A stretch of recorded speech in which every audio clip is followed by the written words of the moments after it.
Vamos abrir a palavra do Senhor no Evangelho conforme escreveu Lucas. Nós vamos dar sequência a esse enorme desafio de expor esse Evangelho. Lucas capítulo 6. Nós vamos avançar um pouco nesses primeiros meses do ano na exposição da palavra do Senhor, conforme escreveu Lucas.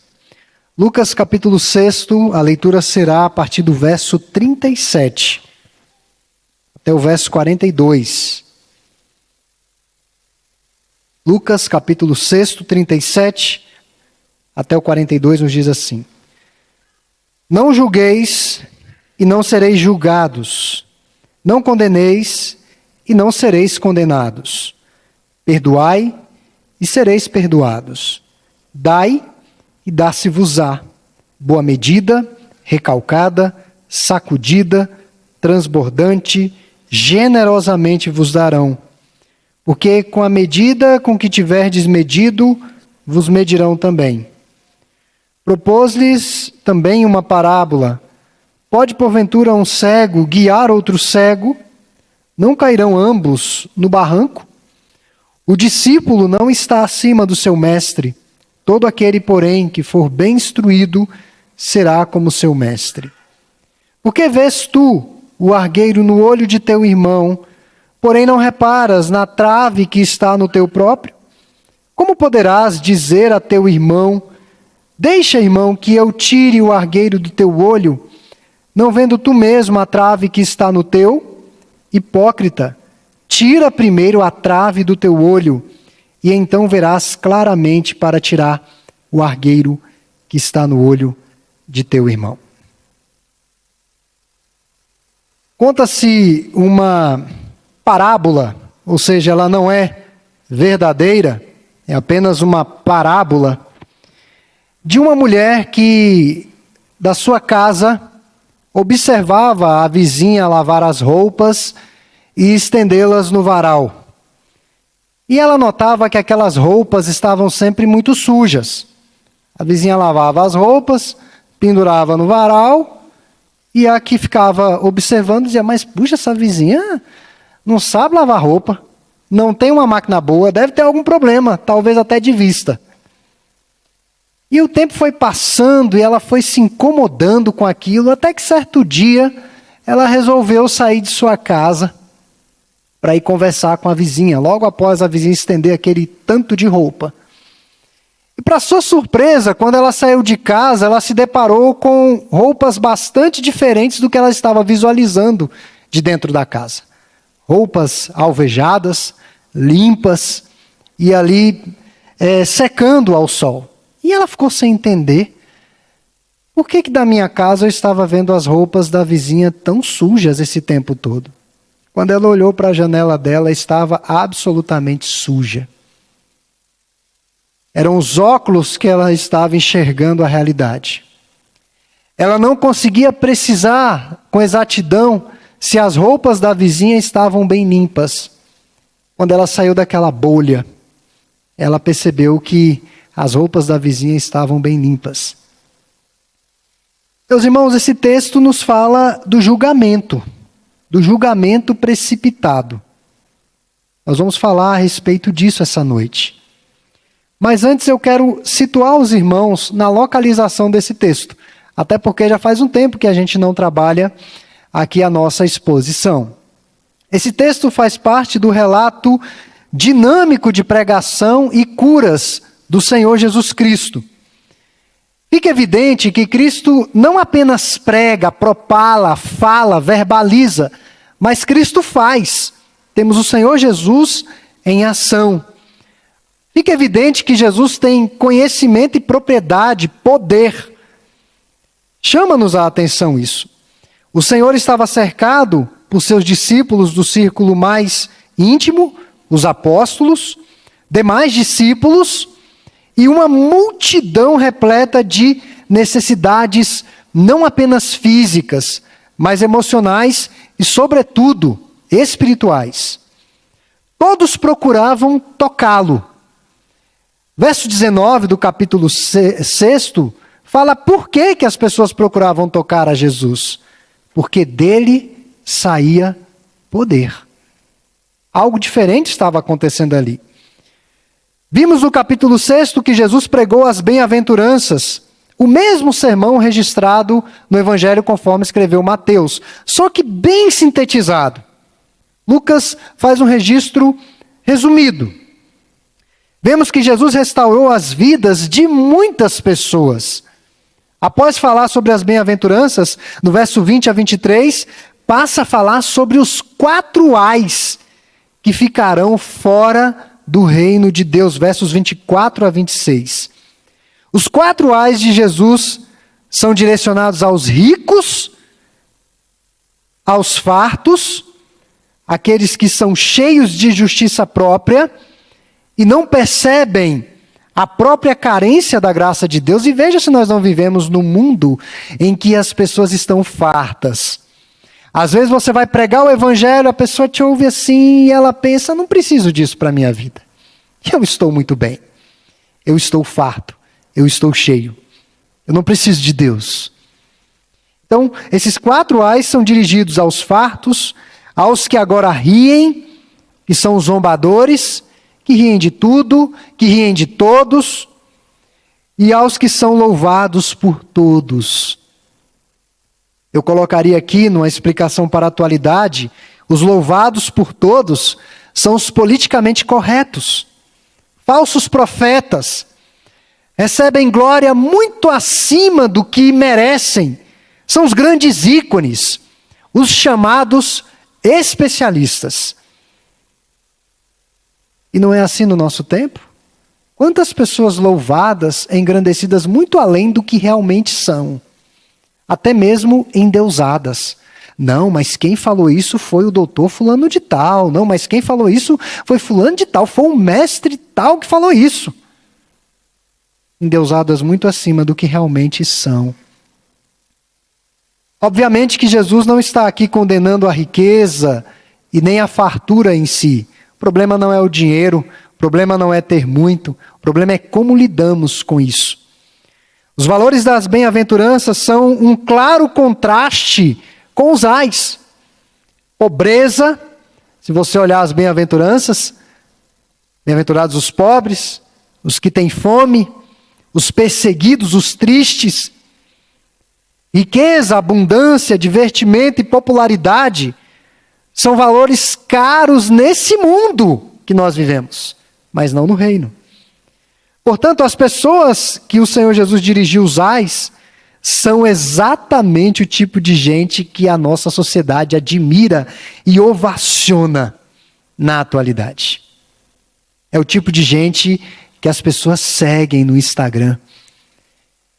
E não pense que é uma mera coincidência. É tudo intencional. Eu vou seguir os passos. Eu quero ser igual. Eu quero tomar como modelo para mim. Não é mera coincidência. Tem uma intencionalidade de inverter, de tirar Deus do centro da vida. O que se segue depois das beatitudes, das bem-aventuranças e os ais, é o tipo de vida, na prática, dos servos do reino de Deus. Já vimos sobre o amor transcendental e incondicional, versos 27 a 36, sobre como que nós devemos lidar com os nossos inimigos. E esse trecho não fala necessariamente sobre ação em relação aos inimigos, mas fala sobre reação. Como que nós vamos reagir às maldades que nos são feitas? Pagar o mal com o bem é ser discípulo de Cristo. Daí chegamos ao texto em tela, ao texto que lemos. E a temática é uma proibição do julgamento temerário. Uma proibição do julgamento temerário. E o que é o julgamento temerário à luz do texto que lemos? Versos 37, 39, 41 e 42 vão esclarecer isto. Jesus não está aqui proibindo a prática do discernimento para distinguir, separar luz de trevas, daquilo que é certo e daquilo que é errado, do que é verdade ou do que é mentira. Jesus não está proibindo que nós exerçamos esse tipo de julgamento. Afinal de contas, existe uma ética cristã a ser observada e vivida em todas as coisas. Até mesmo no que diz respeito à bioética, existe uma ética cristã, como nós devemos lidar com esses assuntos da ciência. O que ele proíbe aqui é condenar alguém por violar a nossa mera sensibilidade moral. E o que eu quero dizer com isso? Aquilo que eu julgo no meu coração como um valor absoluto e às vezes dissociado da palavra de Deus. Seja um costume, seja uma forma de ver a vida que não foi ainda moldada pela palavra de Deus. E eu condeno as pessoas por ferirem essa minha sensibilidade moral. O comentarista bíblico Leon Morris aponta que Jesus não está rejeitando aqui processos legais. Portanto, a proibição de julgar os outros não se refere a todos os tipos de julgamentos. Inclusive na igreja temos tribunais. Não tem em mente tribunais, mas a prática das pessoas criticarem e condenarem o próximo compulsivamente. O que julga os outros convida Deus a julgar a si mesmo. É isso que Jesus está explicando aqui. E essa palavra é dirigida aos líderes religiosos, mas à cristandade de todos os tempos, a não sermos precipitados em nosso julgamento em relação às pessoas. Hoje pela manhã, nós falamos na nossa lição sobre as etnias, as diferenças. Nós não podemos julgar um livro pela capa. A capa tem a sua importância, a aparência tem a sua importância, mas você não deve julgar todo o livro pela capa. E às vezes nós temos uma tendência a isso, já é uma tendência natural. Então, há diferença entre juízo ofensivo e pessoal e uma avaliação objetiva de dados da realidade à luz da revelação escrita de Deus. Existe uma enorme diferença. Não é uma questão meramente pessoal. E geralmente nos tribunais, quando um juiz tem o mínimo de possibilidade de um juiz ser passional, ter algum tipo de envolvimento, de parentesco, que seja mínimo, aquele juiz é julgado suspeito. Ele não pode levar adiante aquele caso. Tem que vir um juiz impassional, para que possa avaliar tudo que vai ser apresentado naquele julgamento e emitir o seu veredito. Então, meus irmãos, não é uma questão pessoal, mas é à luz da revelação de Deus. Quando os pais avaliam seus filhos, os educadores avaliam seus alunos, os superiores analisam seus subordinados, os juízes julgam seus réus, ou vice-versa. Essa é uma prática salutar e até mesmo necessária para o desenvolvimento e preservação da sociedade civil. Há um momento de julgamento ali. E no verso 39, Cristo conta uma trágica parábola de um cego guiando ou liderando. Essa palavra guiando, se fôssemos atualizar, é liderando outro cego no seu caminho. E qual foi o final? Totalmente desastroso. Ambos caíram num barranco, uma palavra até antiga. Nos versículos 41 e 40, os versos 41 e 42 ilustram que tais líderes cegos buscam tirar supostos ciscos, coisas pequenas dos olhos dos outros, mas não retiram um tronco de madeira dos próprios olhos. É aquela ilustração da mulher do início do sermão. Ela só via roupas sujas, mas na verdade não eram as roupas que estavam sujas. Era o seu ponto de vista que estava prejudicado. Ela tinha que limpar a janela. Não era a vizinha que tinha que lavar as roupas. Por isso que quando o nosso julgamento é pessoal, baseado no que nós achamos que é certo e não no que Deus acha certo, nós seremos injustos. Nós seremos injustos para com aqueles que nós estamos julgando. Essa parábola da trave e do cisco evidencia como é tolo e impossível alguém que pessoalmente ostenta desvios de fé e de caráter, corrigir os outros de um mal menor. É simplesmente isso. A pessoa está podre, por isso que Jesus usa essa palavra tão forte na parte B do verso 42, hipócrita, sepulcros caiados, bem ornamentados por fora, mas por dentro só Deus sabe o que tem.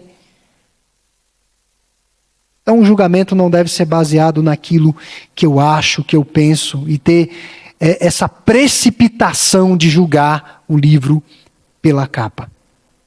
O que Cristo condena aqui é o juízo precipitado e condenatório, com aparência de justiça própria, desprovido de misericórdia e de amor. O Senhor critica essa sede de encontrar os outros em faltas e pecados, e não olhar o próprio coração, carregado de iniquidade. No nosso presbitério, eu creio que também com as sociedades internas funciona assim, nós reunimos, tem o congresso dos homens, das mulheres e a reunião do presbitério, e uma das matérias da reunião ordinária é justamente receber os livros das atas dos conselhos das igrejas. E ali nós avaliamos a lavratura das atas e também os atos do conselho. Se foram pautados no manual presbiteriano, se foram biblicamente orientados. E nós temos a tentação, essa é a tentação, é o busca-erro.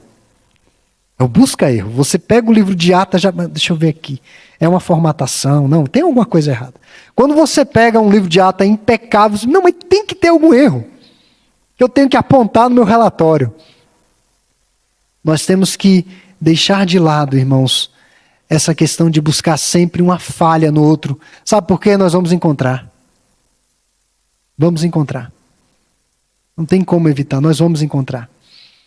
Devemos ser juízes severos de nós mesmos, mas moderados em relação ao nosso próximo. Não é que nós vamos tolerar o pecado, mas devemos ser moderados. Muitas vezes, uma situação nós já fazemos diversos julgamentos precipitados. Eu vou contar para os irmãos uma situação que eu ouvi. Um irmão da igreja estava passeando em um dos shoppings da cidade. Eu não vou dizer se era daqui ou de outro lugar, tá? Mas certamente ninguém vai saber dessa história. Talvez alguns. E esse irmão estava passeando em um dos shoppings da cidade e com a outra pessoa, uma mulher. E aí, muito assim, de mãos dadas com essa mulher, e um outro irmão da igreja estava passeando no mesmo shopping. E viu esse irmão da igreja com essa outra mulher. E começou a olhar, começou a fazer aqueles julgamentos, aquela coisa toda. E o irmão da igreja que estava passeando com essa outra mulher, percebendo que o outro viu, aí que ele abraçou aquela coisa toda. E aí, um dia, diante do pastor, esse irmão que viu o outro passeando no shopping com uma mulher, constrangeu esse irmão na frente do pastor, dizendo: fulano, você estava no shopping passeando com a outra mulher. E aí o irmão disse o seguinte: ela é minha irmã. Ela é minha irmã. Por que aquele irmão não foi perguntar para o outro?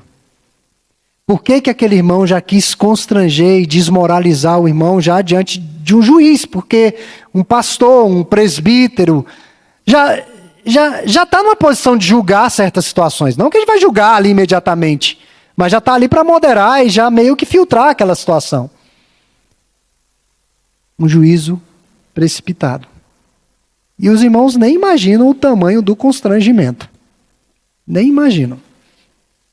Não fui eu o pastor, tá? Já vou dizer que não fui eu. Não foi comigo.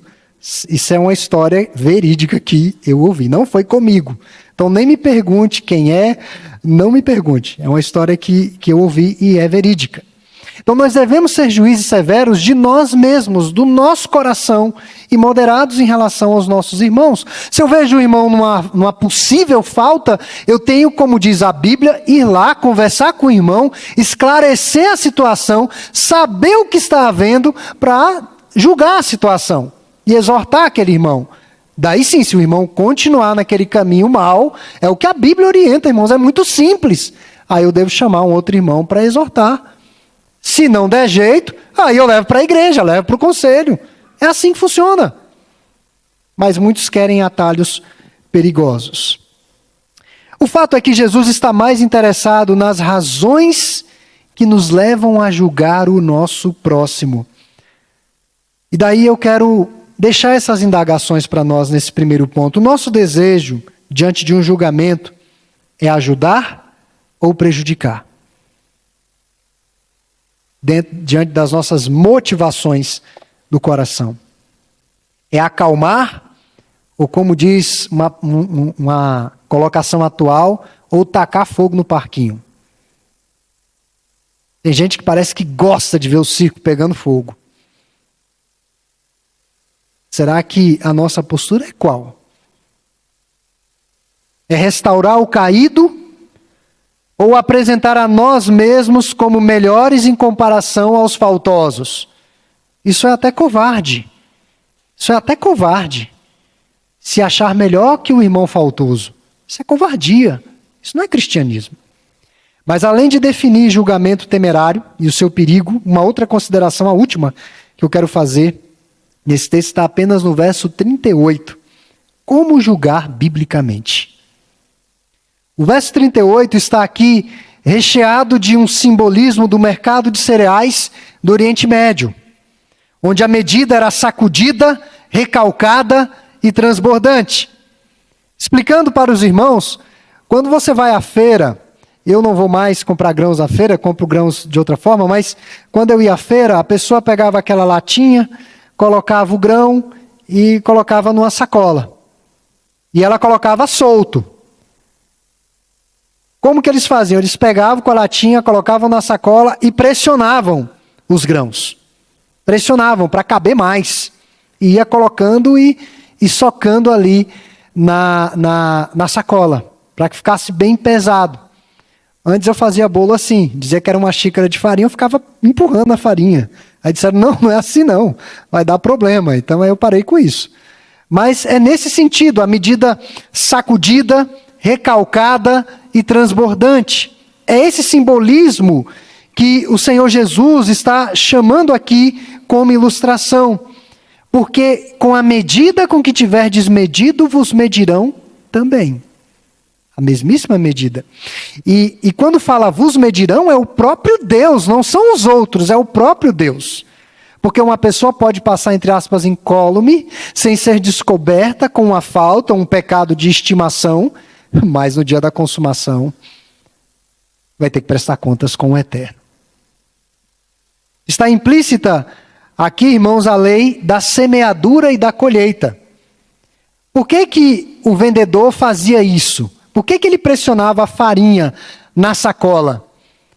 Porque ele iria receber essa medida mais à frente de outrem. Seria uma generosidade passada e generalizada. Imagine uma feira cheia de gente. Então, havia a possibilidade de receber isso de volta. Ele estava semeando.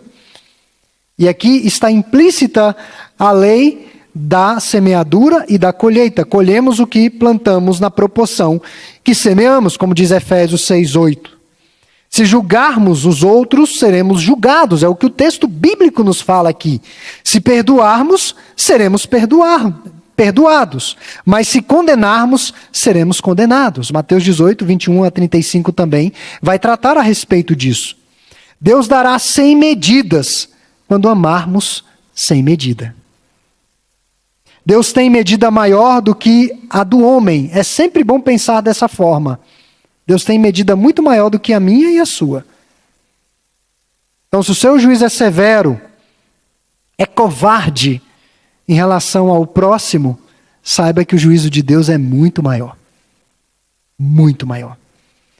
A colheita não é apenas da mesma natureza da semeadura, mas podem observar, toda a colheita é mais numerosa do que a semeadura. Você planta um grão, e quantos grãos não vêm depois? Quantos frutos não saem depois? Então, se eu estou semeando julgamento sobre julgamento, pode ter certeza que eu vou colher isso na minha vida. Pessoas muito moralistas, extremamente moralistas, acabam experimentando na carne, ainda nessa terra, o que tanto condenavam. Você pode observar, pessoas que são extremamente moralistas, elas têm isso de volta. Já nessa vida presente, elas têm isso de volta. Então, nossas palavras e ações são sementes que se multiplicam para o bem ou para o mal. Se dedicarmos a nossa vida à doação, Deus proverá para que recebamos. Mas se dedicarmos a nossa vida a apenas receber, Deus providenciará para que percamos. É preciso tirar o peso. E esse princípio se aplica aos nossos relacionamentos e também à liberalidade em relação ao reino de Deus. E daí muitos poderiam dizer, pastor, mas essas declarações parecem um pouco contraditórias a todo o nosso cabedal de fé reformada que está alicerçada sobre as doutrinas da graça. Nós não precisamos fazer nada para Deus para receber, porque Ele nos dá a graça. Mas saiba, querido, que a graça não invalida a lei da semeadura. A graça não invalida a lei da semeadura. Crer na doutrina da graça não nos autoriza, por exemplo, a pularmos do pináculo do templo e Deus ter que nos segurar. Não. Crer nas doutrinas da graça não nos dá esse tipo de imunidade, nem tampouco nos dá isenção em relação às nossas responsabilidades como crentes. Todos nós as temos. A crença nas doutrinas da graça nos compele a viver piedosamente à luz dos santos preceitos da Bíblia. Graça implica nova vida sob o senhorio e nos passos de Cristo. No Salmo 126, acho belíssimo esse salmo, especialmente o verso 6. O salmista diz que quem sai andando e chorando enquanto semeia, voltará com júbilo trazendo os seus feixes. E muitas vezes na nossa jornada cristã, nós precisamos molhar o solo duro que nós caminhamos. E molhar o solo duro que caminhamos com as nossas próprias lágrimas. Muitas vezes. Semeando, chorando, sem ver os frutos, sem ver nada. Eu não sei se você já teve a oportunidade de ir numa lavoura, no período da semeadura. É aquela terra devastada. A máquina passa, sai arrancando tudo, tronco, pedra, tudo. Daí, lançam-se as sementes. Você não vê absolutamente nada. E é preciso que aquele solo seja irrigado com a tecnologia que nós temos no Centro-Oeste, que funciona muito bem, com os pivôs de água. E aquilo vai sendo irrigado. Depois de algumas semanas, a paisagem muda completamente. Quando você vai no período de colheita, você já vê os frutos. Algo que há pouco tempo atrás, há meses atrás, você não via. E a vida cristã é assim. Há momentos que nós vamos semear em um solo duro, pedregoso, com lágrimas. E é o que o Salmo 126, verso 6 nos diz. Semear não é coisa fácil. Exige preparo, esforço e sacrifício. E para semear precisamos sair e nos desinstalar do nosso comodismo. E às vezes nessa semeadura nós encontramos toda a sorte de resistências. E o que isso tem a ver com julgamento? Tudo. Tudo a ver com o julgamento. Porque se eu semeio julgamentos, eu vou colher juízos sobre a minha vida. Nós fomos chamados para pregar o Evangelho. Claro que no anúncio passa pela notícia de que as pessoas estão indo para o inferno. Nós não estamos julgando, nós estamos avisando que elas estão rumando para a condenação. Mas o Evangelho implica numa boa notícia. Deus ainda está salvando pecadores. Então, meus irmãos, biblicamente, é melhor semear chorando e colher rindo do que semear rindo e colher chorando. E essa noite eu falei sobre a proibição do juízo temerário. Falei o que é julgar de forma temerária e falei como julgar biblicamente, olhando para os preceitos da palavra de Deus. O conselho da igreja, pelo menos a meu modo de ver, não sei se é como os presbíteros veem, passa por muitas situações difíceis, mas eu garanto para os irmãos, esse é o meu modo de ver, a situação que me causa mais temor e tremor é quando nós temos que julgar um irmão. É a situação que me causa mais temor e tremor, mais tristeza, mais apreensão. Porque hoje sou eu que estou julgando o irmão. Amanhã pode ser ele que estará me julgando. A Bíblia diz que aquele que pensa estar em pé, que pensa, veja para que não caia. Então nós precisamos ter muito cuidado com isso. Estamos iniciando mais um ano. É tempo de renovarmos os nossos propósitos e desafios. Eu creio que é tempo de investirmos na semeadura. Semeadura é sempre feita de boas escolhas, decisões sábias, prudentes. E se fizermos uma semeadura errada no campo errado, faremos também uma colheita errada. Pode ter certeza disso. Colhemos o que semeamos e colhemos mais do que plantamos. Não apenas o que semeamos, mais do que plantamos. Como diz o ditado, a própria Bíblia, se plantarmos ventos, nós vamos colher tempestades. Se plantarmos o amor, colheremos graça e amor abundantes. Quem semeia a amizade vai colher sim o afeto, quem semeia o amor colhe a simpatia, e eu estou falando do amor bíblico que não se esquiva de dizer a verdade. Eu não estou falando desse amor piegas que o mundo anda falando por aí, que aceita tudo. O amor não aceita tudo. O meu pai e a minha mãe não aceitavam tudo. E eu nunca tive dúvidas do amor deles por mim. O amor bíblico fala a verdade. Quem semeia a bondade, colhe misericórdia. Portanto, irmãos, que Deus nos ajude a sermos criteriosos na escolha da semente. Nesses relacionamentos com o próximo. Nesse desafio que temos de pregar o Evangelho esse ano até os confins da terra. Nós vamos ouvir falar muito disso ao longo desse ano. Que Deus nos dê discernimento. Existem os tribunais eclesiásticos, os tribunais civis.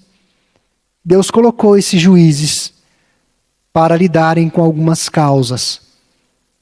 O cristão julga todas as coisas, no sentido de que ele é espiritual, mas não foi dado a nenhum de nós o poder de condenar ninguém, de desqualificar ninguém. Não foi dado a nenhum de nós isso.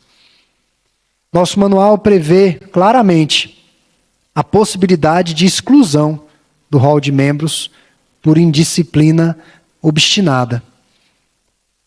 Mas é um expediente que nós, como conselho, temos muito temor de aplicar. Eu ainda não apliquei. A gente sempre afasta da comunhão na expectativa de que no processo o Espírito Santo alcance aquele coração e se converta e mude dos seus maus caminhos. Essa é a nossa esperança, a nossa oração. Então, que tipo de semente nós vamos semear em nossas vidas, em nossas famílias e em nossa igreja? Deus possa trazer esse discernimento aos nossos corações.